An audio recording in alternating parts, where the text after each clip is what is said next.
Bon matin chez vous, Coach Israël, pour apporter un plus à votre motivation et libérer votre potentiel. Décide-toi ou meurs, ce sont les mots que nous utilisons cette semaine de manière à ramener votre potentiel à son niveau et amener une bouffée d'énergie, de motivation. Que dirons-nous encore ce matin? Nous disons ceci.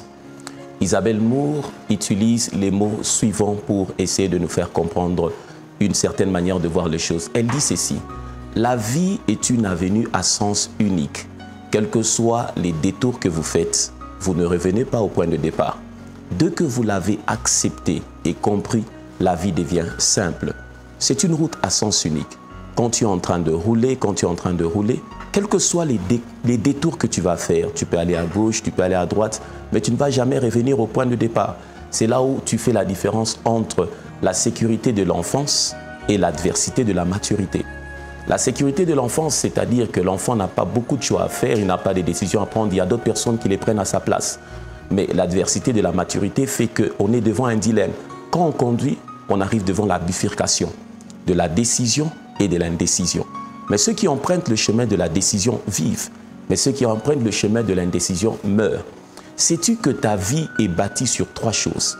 Quand nous voulons changer la vie, quand nous voulons avoir de l'impact dans tout ce que nous faisons, quand nous voulons être productifs dans tous les domaines de la vie, on doit faire le diagnostic sur trois domaines clés de la vie de l'homme.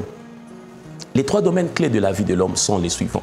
Le temps, l'argent et les relations. Rien ne change dans la vie de l'homme sans avoir pris des décisions dans ces trois domaines. On se décide de faire 5 ans en faculté de droit pour devenir juriste. On se décide de payer le Minerval. On se décide de bâtir des relations. Si je dois commencer à décortiquer 1, 2, 3, ça va me prendre toute la journée. Mais retiens que chaque décision que tu fais, chaque décision que tu prends, voulais-je dire, affecte ton temps, affecte ton argent, affecte tes relations. Et ça a de l'impact sur ta richesse, tes relations et ton capital émotionnel. Mais qu'est-ce qui empêche alors aux gens de prendre des décisions? Dan Carnegie dit ceci.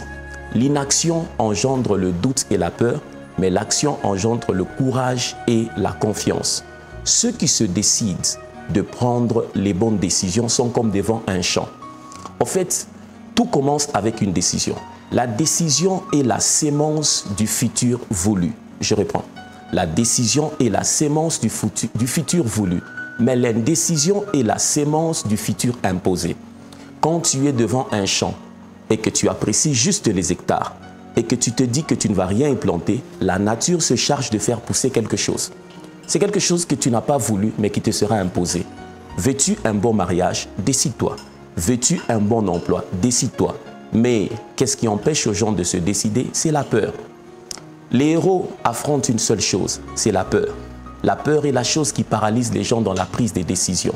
La peur est la chose qui fait obstacle à la bonne manière de voir les choses.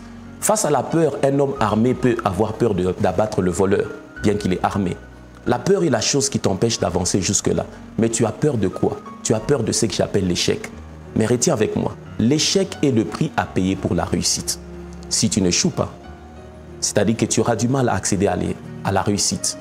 Décide-toi, prends l'avenue de la décision, sors de ton confort, affronte l'échec. Les peurs, au fait, on ne les détourne pas, on les affronte. Si tu n'affrontes pas ta peur, tu n'écris pas ton futur. La décision est la sémence pour le futur voulu. Mais l'indécision est aussi la sémence pour le futur imposé. À toi de choisir. Mais je pense que tu vas choisir de te décider de passer à l'action. Bon matin chez vous.